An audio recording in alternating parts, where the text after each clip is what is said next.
नमस्कार, मैं हूं आपके साथ सोनिया चौहान। हमारे खास कार्यक्रम मसला में आप सभी का स्वागत है।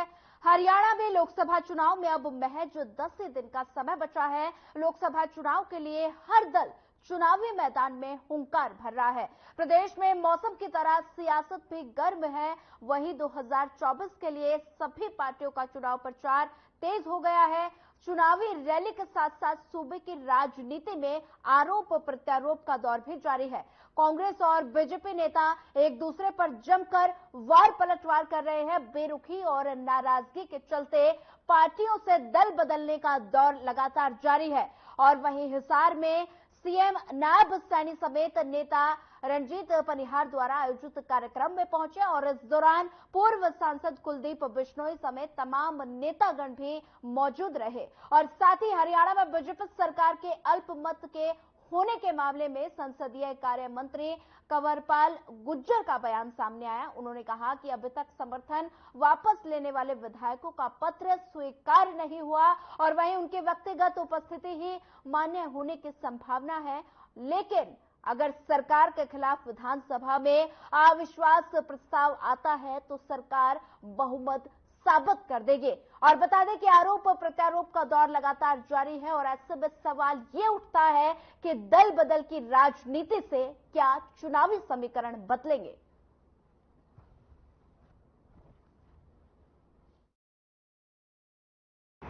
लोकसभा का चुनाव अब बीच में आ गया, हिसार का आधे में पहुंच गए हम लोग। आजमपुर के अंदर रैली हमने करी, फिर भव्य भी गांव के टूर किए। रणधीर को सब गांव में नलवा में हमने भेजा हुआ है, हमारे सारे साथी लगे। तो असमंजस क्यों है? आज भी रावतखेड़ा गांव में मैं गया, बड़ा जबरदस्त कार्यक्रम था। रणधीर जी के साथ गया था, गंगवा साहब भी वहां थे। वहां भी लोग मैंने कान में फूंक मारे के करनो है। मैंने कहा अभी थे कुछ मैंने के करनो है। खुली किताब है 100% चौधरी रणजीत चौटाला जी को, जो हमारा परिवार का व्यक्ति है। मेरे से पहले कुलदीप जी बोले, एक जो सारा अब हमारा संघर्ष है केवल प्रधानमंत्री नरेंद्र मोदी को अगला देश का प्रधानमंत्री बनाने का।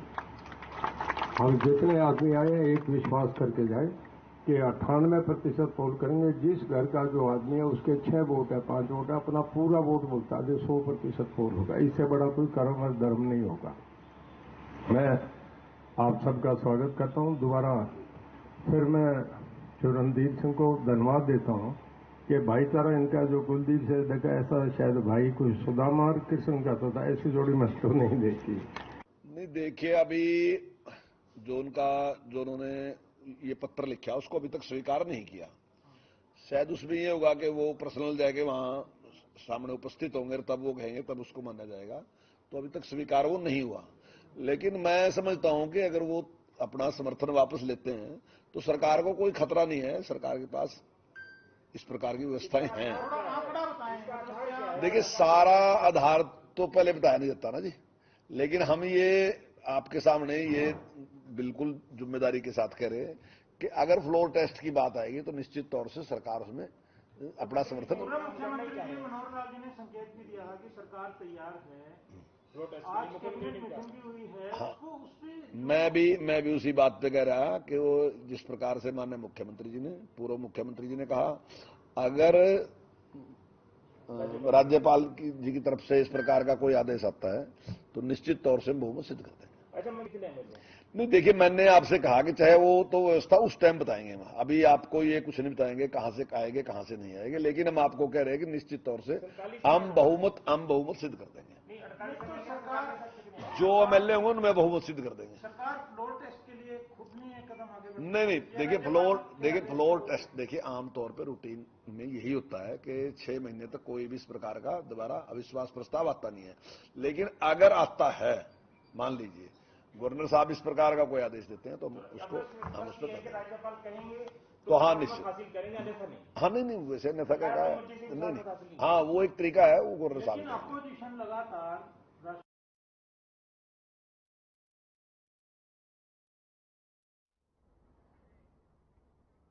हरियाणा लोकसभा चुनाव में महज 10 दिन का समय बचा है और सभी पार्टियां दमखम के साथ चुनावी मैदान में हुंकार भर रही हैं।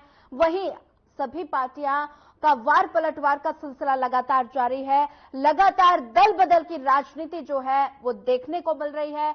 वहीं अभी ये साफ हो पाएगा 4 जून को ही कि जनता के शोर, जनता किसको सिर पे ताज पहनाएगी। और साथ ही हमारे साथ बीजेपी से प्रवक्ता रामराजी शर्मा भी हमारे साथ जुड़ चुके हैं और कांग्रेस प्रवक्ता नीरज गुप्ता हमारे साथ जुड़ गए हैं और इनेलो प्रवक्ता ओंकार सिंह हमारे साथ जुड़ चुके हैं। जेजेपी प्रवक्ता अजय चौधरी जी हमारे साथ जुड़ गए हैं। आप सभी का चर्चा में जुड़ने के लिए पहले तो आप सभी का धन्यवाद और आप सभी का स्वागत है। वहीं सबसे पहला सवाल जो है वो मैं बीजेपी प्रवक्ता शर्मा जी हमारे साथ जुड़ गए हैं। शर्मा जी, आपसे लेना चाहूंगी, अभी आपने कंवरपाल गुर्जर का बयान सुना।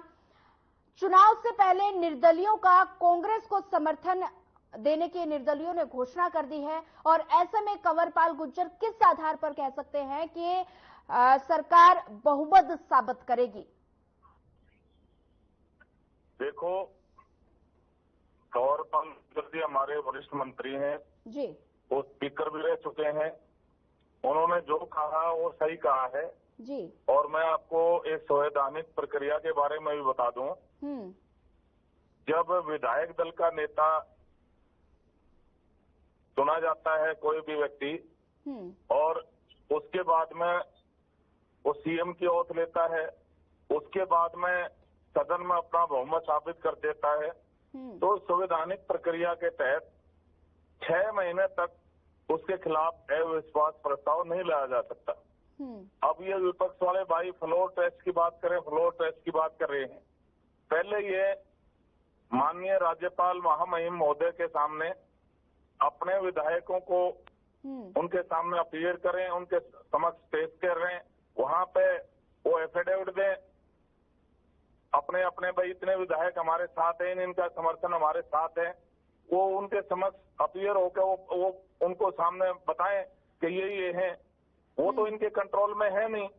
ये बार बार फ्लोर टेस्ट, अरे हम तो तैयार हैं। हमने तो पीछे भी हमारे माननीय मुख्यमंत्री जी ने सदन में अपना बहुमत साबित किया है और आगे भी ऐसी बात आई तो हम तैयार हैं, वी आर रेडी। तो माननीय हमारे वरिष्ठ मंत्री कंवरपाल गुर्जर जी ने बहुत बढ़िया कहा है। हमारे आदरणीय मनोहर लाल जी ने यही बात कही है, यही बात माननीय मुख्यमंत्री नायब सैनी जी ने भी यही बात कही है। और कांग्रेस का कल्चर रहा है डिवाइड एंड रूल। कांग्रेस ये पहला खेल नहीं खेल रहा, ऐसा इस तरह का पहले भी ये करते रहे हैं। तो जनता जनार्दन का आशीर्वाद हमारे साथ है और उनके आशीर्वाद से तीसरी बार फिर हमारी सरकार बनेगी और नायब सैनी सरकार भी अपना कार्यकाल पूरा करेगी, क्योंकि हमने काम किया, काम के आधार पर हम जनता का आशीर्वाद ले रहे हैं और हमारी केंद्र सरकार ने भी इतना काम कर दिया जो आज तक कोई नहीं कर पाया। इतिहास गवाह है, आज तक किसी प्रधानमंत्री जी का इतनी लोकप्रियता विश्व में कहीं नहीं हुई।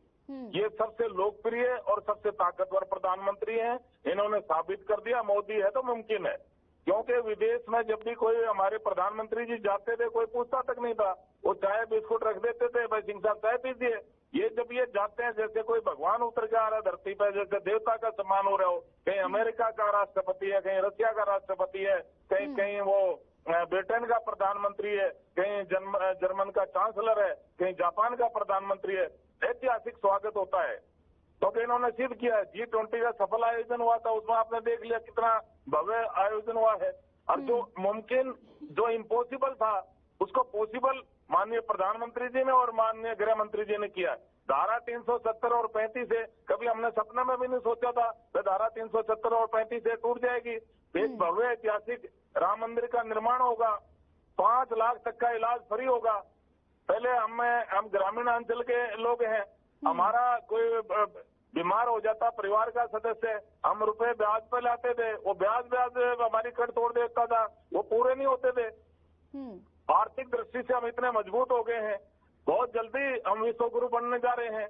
रक्षा के क्षेत्र में हम आत्मनिर्भर हो गए हैं। अभी हाल ही में जिन राज्यों में चुनाव हुए थे वहां देवतुल्य जनता जनार्दन ने आदरणीय नरेंद्र मोदी जी की नीतियों पर मोहर लगाई थी और नीतियां वो एक गारंटी बन चुकी हैं और सुनामी का रूप धारण कर चुकी हैं। अब की बार 400 पार, एक बार फिर मोदी सरकार। हरियाणा में भी हम जनता जनार्दन के आशीर्वाद से 10 की 10 सीटें जीतेंगे और मनोहर लाल जी ने ये सिद्ध कर दिया है, मनोहर है तो मुमकिन है।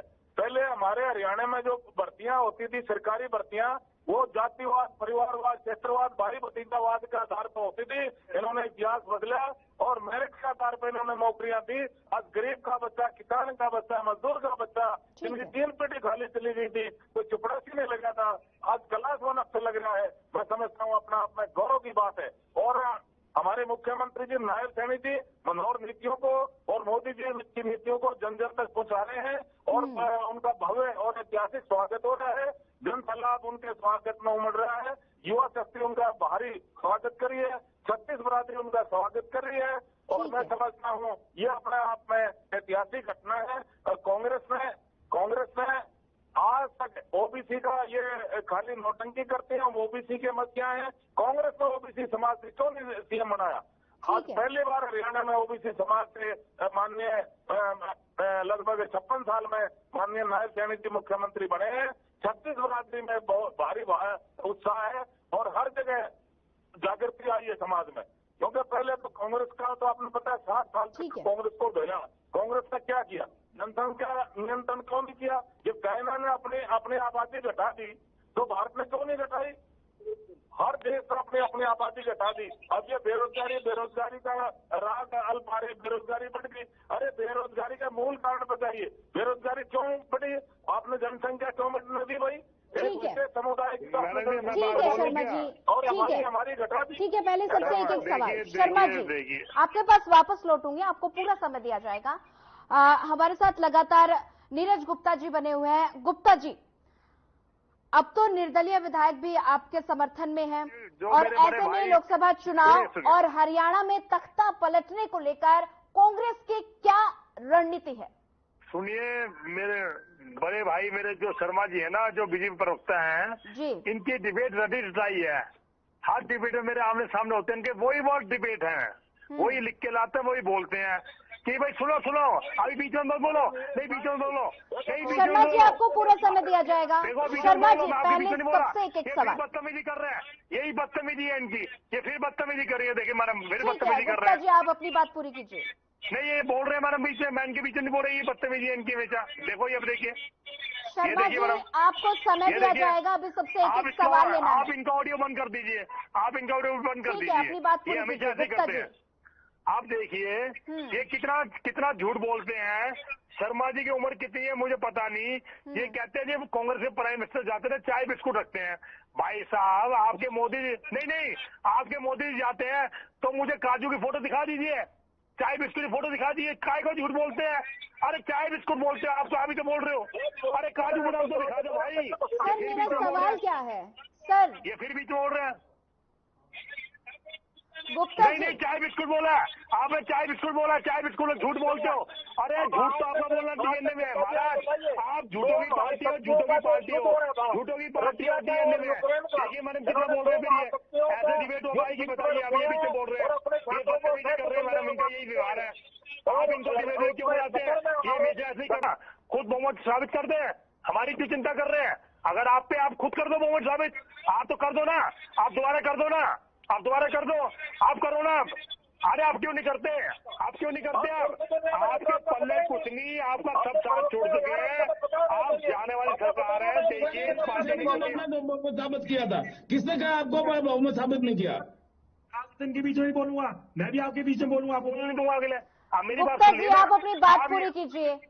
गुप्ता जी, ये जो सिर्फ झूठ बोलते हैं, जो भारतीय जनता पार्टी है ना, ये बहुत झूठी पार्टी है। हमेशा स्लोगन देती है 400 पार, 75 पार, सिर्फ झूठ बोलने की पार्टी है।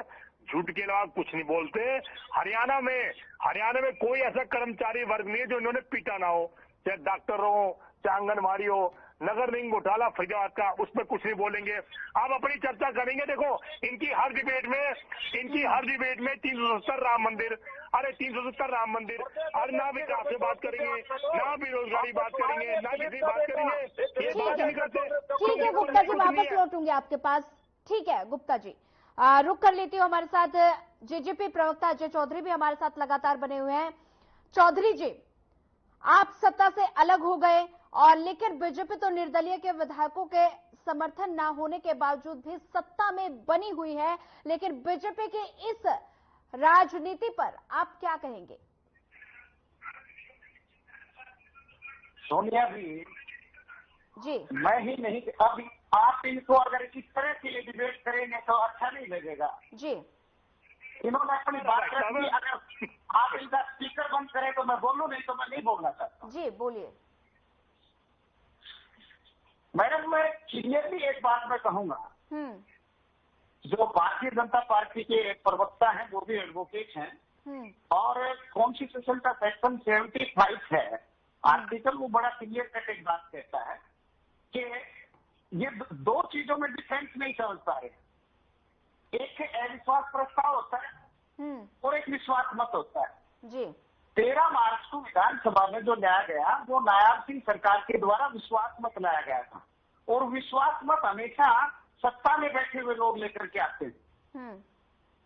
ये विश्वास मत लेकर के आए, इनके पास 48 विधायकों का समर्थन था। उसके बाद घटनाक्रम चेंज हुआ, माननीय मनोहर लाल और आदरणीय रणजीत चौटाला ने इस्तीफा दे दिया।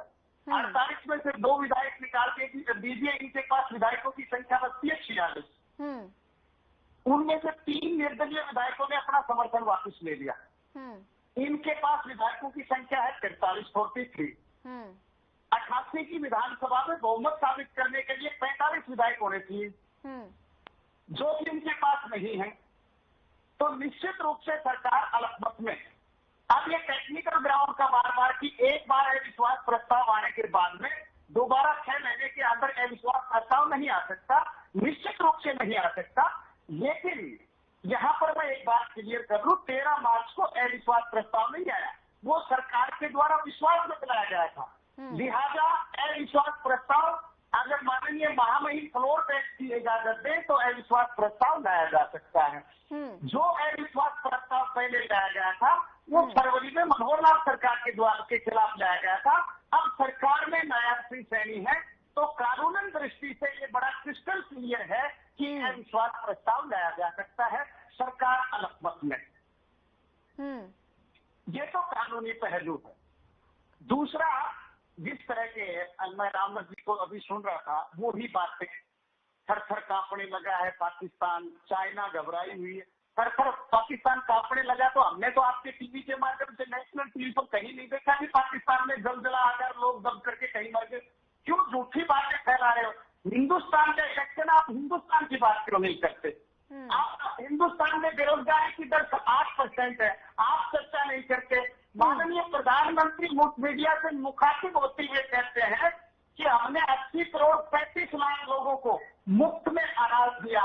प्रधानमंत्री जी, आपकी उपलब्धि है या आपको शर्म आनी चाहिए कि 10 साल सत्ता में रहने के बाद और आप इस तरह के बयान देते हैं? तो आपने तो देश का बच्चा बैठा दिया। इस तरह के बयानबाजी प्रधानमंत्री कर रहे हैं, मंगलसूत्र की बात कर रहे हैं, मुद्दों पर चुनाव नहीं हो रहा। हरियाणा प्रदेश में हरियाणा प्रदेश के मुद्दों की कोई चर्चा नहीं है। पाकिस्तान, चाइना, बिस्कुट, ये कहां से आ गए? मुझे तो समझ नहीं आता। क्यों हरियाणा प्रदेश का किसान 2 महीने मंडियों में, प्लीज बीच में ना बोलिए। शर्मा जी आपके पास वापस लौटूंगी। शर्मा जी अपने पॉइंट नोट कर लीजिए, अभी चौधरी जी की बात पूरी होने दीजिए। जी बोलिए। तो जिस तरह से आना और एक भारतीय जनता पार्टी ने अपना एक मूल मंत्र बना लिया है कि झूठ बोलो, जोर से बोलो। मैं तो एक 4 लाइनों के माध्यम से अपनी बात कहूंगा, और ये बात बड़ी गहरी है। शायरी के माध्यम से अपनी बात कहता हूं कि झूठ से, सच से, जिससे भी यारी रखें। भारतीय जनता पार्टी वालों के लिए कह रहा हूं कि झूठ से, सच से, जिससे भी यारी रखें, आप तो अपनी तकरीर जारी रखें। जो भी साहब बात मन की कहे या वतन की कहे, झूठ बोले तो आवाज भारी रखें। और आज सारे भ्रष्टाचारी आपके आंगन में है, सब पर दस्ते क्रम बारी बारी रखें। और मुकम्मल की हो ये जरूरी नहीं, आप योजनाएं ढेर सारी रखें। और लास्ट में ये कहूंगा कि इन दिनों आप मालिक हैं हिंदुस्तान के, जिसको भी चाहे उसको जेल भेजने की तैयारी रखें। इस तरह के हालात आज हिंदुस्तान में पैदा कर दिए, संविधान खतरे में है। 400 पार का नेगेटिव पैदा करके और ये लोगों में ये भय व्याप्त करना चाहते हैं कि हमारी सरकार आ रही है, लेकिन अब की बार हालात बिल्कुल खिलाफ है, किसान खिलाफ है, युवा खिलाफ है। बिल्कुल के खिलाफ जाता हुआ दिखाई दे रहा है। ठीक है चौधरी जी, लौटूंगे आपके पास। हमारे साथ इनेलो प्रवक्ता ओंकार सिंह भी बने हुए हैं। ओंकार सिंह जी, इस चुनाव में इनेलो की क्या रणनीति है, क्योंकि लोकसभा चुनाव में आपकी पार्टी क्या कामयाब हो पाएगी इस दौरान? क्या आपकी पार्टी लगातार, आपके खाते में कितने सीटें आने की उम्मीद है, क्योंकि एक सीट इनेलो से हमारे साथ इस पर क्या मजबूत पकड़ हो पाएगी इस चुनाव में, क्या कुछ कहेंगे? सोनिया जी, लोकतंत्र है, लोकतंत्र में जनता सर्वोपरि होती है। इसको क्या मिलेगा ये तो चुनाव के नतीजे बताएंगे, लेकिन प्रत्येक पार्टी, प्रत्येक व्यक्ति अपना चुनाव बहुत मजबूती से लड़ता है। आज इंडियन नेशनल लोकदल एक कैडर बेस्ड पार्टी है जिसने बहुत मेहनत करके 2019 के पश्चात अपनी परिस्थितियों में बहुत परिवर्तन किया है।